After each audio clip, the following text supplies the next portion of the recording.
Bapak Ibu, saudara-saudari sekalian, selamat pagi semuanya. Terpujilah Sang Buddha, Namo Buddhaya. Barangkali di antara Bapak Ibu, saudara-saudari sekalian pernah mendengar satu nasihat di mana ketika kita bermeditasi, kita diajarkan untuk memperhatikan, mengamati, menyadari objek tanpa memunculkan reaksi. Apakah reaksi untuk menggenggam atau reaksi untuk menolak? Kita diajarkan untuk sekedar menyadari objek yang sedang muncul. Nasihat demikian oleh para guru meditasi diambil dari nasihat Sang Buddha kepada seorang pengembara bernama Bahya. Ketika Bahya ini datang pada Sang Buddha meminta sebuah nasihat bagaimana mengembangkan batin yang baik, Sang Buddha mengatakan, Dite tidak matang bahawisati, sute sutamatang bahawisati, mute mutamatang bahawisati, winyate winyata matang bahawisati. Ketika melihat, latih itu hanya sekedar melihat. Ketika mendengar, latih itu hanya sekedar mendengar.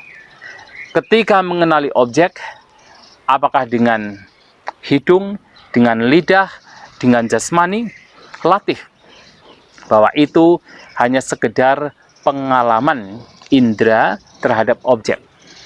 Bahkan ketika berpikir, dilatih untuk sekedar melihat bahwa itu hanya sekedar pikiran, sekedar berpikir semata. Nah, apa yang disampaikan Sang Buddha ini kemudian menjadi sebuah acuan bahwa apapun pengalaman yang kita alami, hendaknya kita hanya sekedar menyadari, tanpa bereaksi, tanpa memunculkan kesukaan atau keserakahan ataupun kebencian. Nah, terkadang seseorang kemudian berpikir, berarti kalau seseorang ketika menggunakan indera-inderanya, kemudian hanya sekedar melihat, sekedar mendengar, sekedar membaui, sekedar mengecap, sekedar itu hanya sekedar sentuhan, sekedar berpikir, berarti di situ orang menjadi tidak peduli. Orang menjadi masa bodoh. Orang menjadi seperti patung. Memang, kalau latihan ini tidak didasari oleh kebijaksanaan, bisa membawa kepada pemahaman yang salah. Bahwasanya orang menjadi apatis, menjadi masa bodoh, orang seperti patung, tidak melakukan apa-apa.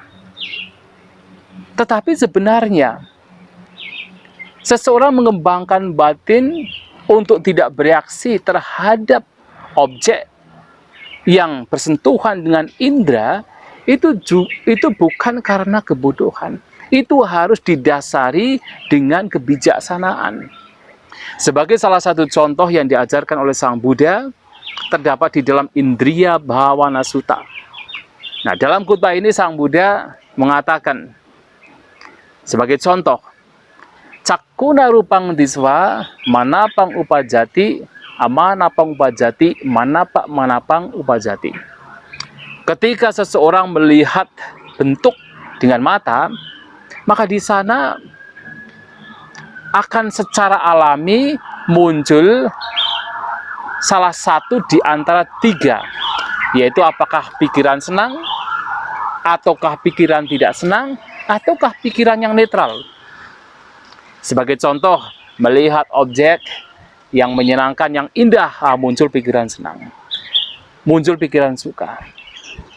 Kemudian ketika melihat objek yang itu tidak indah, muncul pikiran tidak senang. Ketika melihat objek yang itu adalah biasa-biasa, maka muncul pikiran yang netral. Tidak senang, tetapi juga tidak menyukai. Artinya bukan tidak menyukai, artinya netral. Nah, Orang yang bijaksana, orang yang melatih batinnya, kemudian muncul perenungan.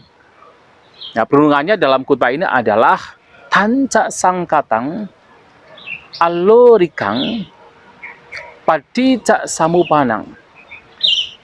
Bahwasanya pikiran-pikiran yang muncul karena melihat objek dengan mata itu adalah sifatnya adalah sesuatu yang dibangun, sesuatu yang muncul karena konstruksi.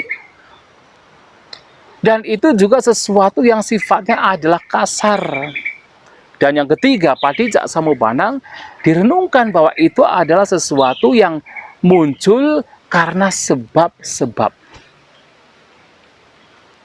Seorang Buddhis yang memahami apa yang disampaikan oleh Sang Buddha biasanya akan memahami bahwasanya apapun hal yang sifatnya adalah konstruksi, sifatnya adalah sesuatu yang memang muncul karena berbagai hal, itu semua adalah sifatnya juga tidak kekal. Sebagai contoh adalah, mengapa ada pikiran yang menyenangkan ketika melihat objek?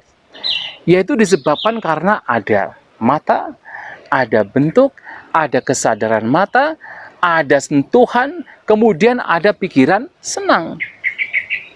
Nah, pikiran senang ini muncul dari berbagai fenomena. Ada mata, ada bentuk, kesadaran mata, ada sentuhan, ada perasaan, ada pikiran yang senang. Muncul dari berbagai fenomena.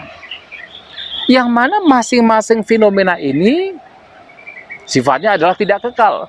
Mata juga tidak kekal, bentuk juga berubah-ubah, kesadaran mata juga muncul dan lenyap. Sentuhan atau kontak juga muncul dan lenyap, tergantung pada objek-objek yang sebelumnya yang juga berubah. Maka untuk kelanjutannya proses dari pikiran itu sendiri juga berubah-ubah. Nah, melihat bahwasanya pikiran senang, pikiran tidak senang, pikiran netral ini sifatnya adalah berubah, itu muncul karena bentukan-bentukan, karena konstruksi, karena terbangun oleh berbagai faktor. Maka melihat ketidakkekalan demikian, batin seseorang kemudian tidak bergembira di sana. Ketiga itu adalah pikiran yang menyenangkan. Dan ketiga itu adalah pikiran yang tidak menyenangkan sekalipun, batin seseorang tidak bergembira atau tidak membenci di sana. Batin menjadi apa? Withdrawing. Batin menjadi tidak melekat. Batin menjadi terasing, batin menjadi tenang, batin menjadi seimbang. Dan itulah kenapa Sang Buddha kemudian melanjutkan etang santang, etang panitang, yaditang upeka. Ini mendamaikan, ini luhur, yaitu upeka, keseimbangan batin. Setelah merenungkan bahwa ini adalah fenomena, kondisi batin yang sifatnya adalah terkonstruksi, sifatnya adalah dibangun, batin menjadi seimbang, batin menjadi tenang. Atau merenungkan bahwa ini adalah olarikang, artinya kasar. Kasar dalam artian yaitu karena konstruksi, maka itu menjadi kasar. Sesuatu yang sebenarnya kasar. Sesuatu yang sebenarnya bukan yang halus, bukan yang spiritual. Nah, merenungkan demikian saja seseorang bisa membawa batin kepada keseimbangan, upeka. Atau seseorang merenungkan bahwa kondisi batin demikian adalah padicak samupanang, kemunculannya itu bersebab.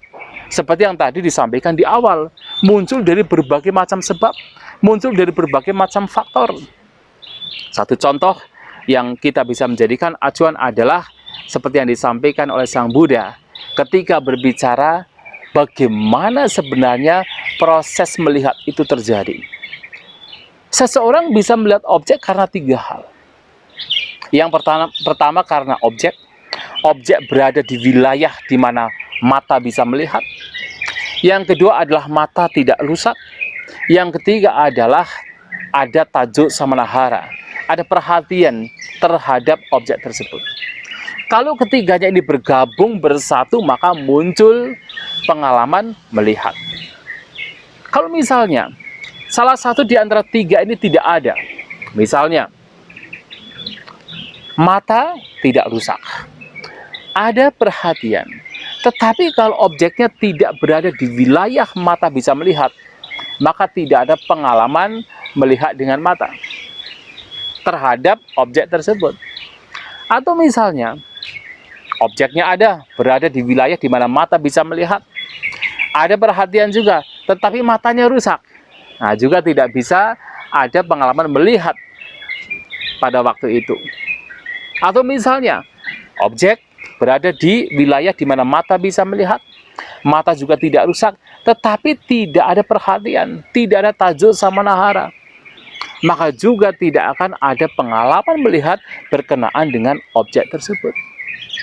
Artinya, pengalaman melihat ini ternyata yang nantinya membawa kepada pikiran senang, tidak senang, ataupun pikiran yang netral, disebabkan karena berbagai faktor, berbagai fenomena. Yang masing-masing fenomena ini tidak ditemukan sebuah entitas, tidak ditemukan sebuah inti. Karena apa? Masing-masing fenomenanya muncul dan lenyap. Objeknya muncul dan lenyap. Mata juga muncul dan lenyap. Termasuk perhatian kita juga muncul dan lenyap. Berubah-ubah. Nah, karena segalanya berubah, karena ini kemunculannya bersebab, maka lantas untuk apa kemudian seseorang melekati erat, menyerakahi ketika ada objek yang menyenangkan, pikiran menjadi senang. Dan untuk apa juga kemudian seseorang menjadi, katakan, membenci, tidak suka ketika ada objek yang tidak menyenangkan, ketika ada pikiran yang muncul yang tidak menyenangkan, hanya karena melihat objek. Padahal objek, mata, perhatian itu sifatnya adalah tidak kekal. Nah, merenungkan demikian, seseorang menjadi apa? Menjadi seimbang batinnya, menjadi tenang. Nah, ketenangan, keseimbangan batin inilah yang kemudian di dalam bahya Darul Jiriyah atau di dalam suta yang tadi saya sampaikan berkenaan dengan bahya. Nah, Sang Buddha mengatakan didik tidak matang bawi sapi. Seseorang kemudian ya ketika melihat hanya sekedar melihat. Mengapa? Karena tahu bahwa pengalaman melihat itu ternyata hanya sekedar pengalaman yang muncul dari konstruksi pikiran itu sendiri, yang itu sifatnya adalah kasar, dan itu kemunculannya juga bersebab, yang kesemuanya adalah tidak kekal. Kalau itu tidak kekal, lantas untuk apa kemudian dilekati, diserakai ketika itu menyenangkan, atau dibenci ketika itu tidak menyenangkan. Maka kemudian seseorang menjadi apa? Menjadi tenang. Melihat hanya sekedar melihat. Barangkali pertanyaannya adalah, pertanyaan selanjutnya adalah, kalau demikian berarti perenungannya itu panjang lebar. Memang pada awal seseorang berlatih mengembangkan batin untuk membawa kepada keseimbangan batin, membawa kepada ketenangan, perenungan itu bisa panjang terhadap objek yang direnungkan. Tetapi seperti yang Sang Buddha katakan, seseorang yang terlatih dalam perenungan demikian, batin akan menjadi begitu terampil, begitu mahir, sedemikian rupa sampai Sang Buddha memberikan perumpamaan. Orang demikian akan seperti seseorang yang tadinya menutup mata, kemudian membuka mata, atau yang tadinya membuka mata, kemudian menutup mata. Batin begitu cepat, begitu mahir, begitu ahli untuk membawa batin kepada keseimbangan batin, membawa batin kepada UBK. Nah, artinya kalau seseorang terbiasa dengan perenungan, begitu ada perasaan pikiran yang menyenangkan, yang tidak menyenangkan, yang netral, maka dengan cepatnya seseorang akan membawa batin kepada keseimbangan batin. Nah, perenungan yang tadinya direnungkan dengan barangkali panjang lebar di awalnya, itu sudah menjadi sebuah kemahiran, keterampilan. Itu begitu ada perasaan pikiran yang menyenangkan, yang tidak menyenangkan, yang sifatnya adalah kasar, kemunculannya bersebab, dan juga karena konstruksi, kemudian itu akan begitu cepat tersadari, sehingga membawa batin kepada keseimbangan batin. Dan itulah Bapak Ibu Saudara-saudari sekalian, bahwasanya menyadari objek dengan tidak bereaksi itu bukan berangkat dari kebodohan, bukan berangkat dari sikap apatis, tetapi berangkat dari kebijaksanaan yang mengetahui sifat sesungguhnya pengalaman tersebut yang tidak patut untuk dilekati, yang tidak patut untuk kemudian seseorang bergembira di sana atau menolak di sana. Karena melekati, menyerakai, menolak adalah kotoran batin. Maka seseorang menggunakan berbagai perenungan yang pada akhirnya membawa kepada batin yang menjadi tenang, seimbang, membawa batin untuk tidak bereaksi.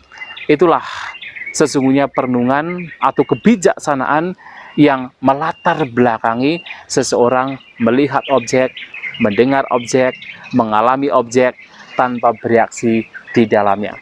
Maka menerima objek tanpa ada reaksi bukan karena kebodohan, tetapi karena kebijaksanaan.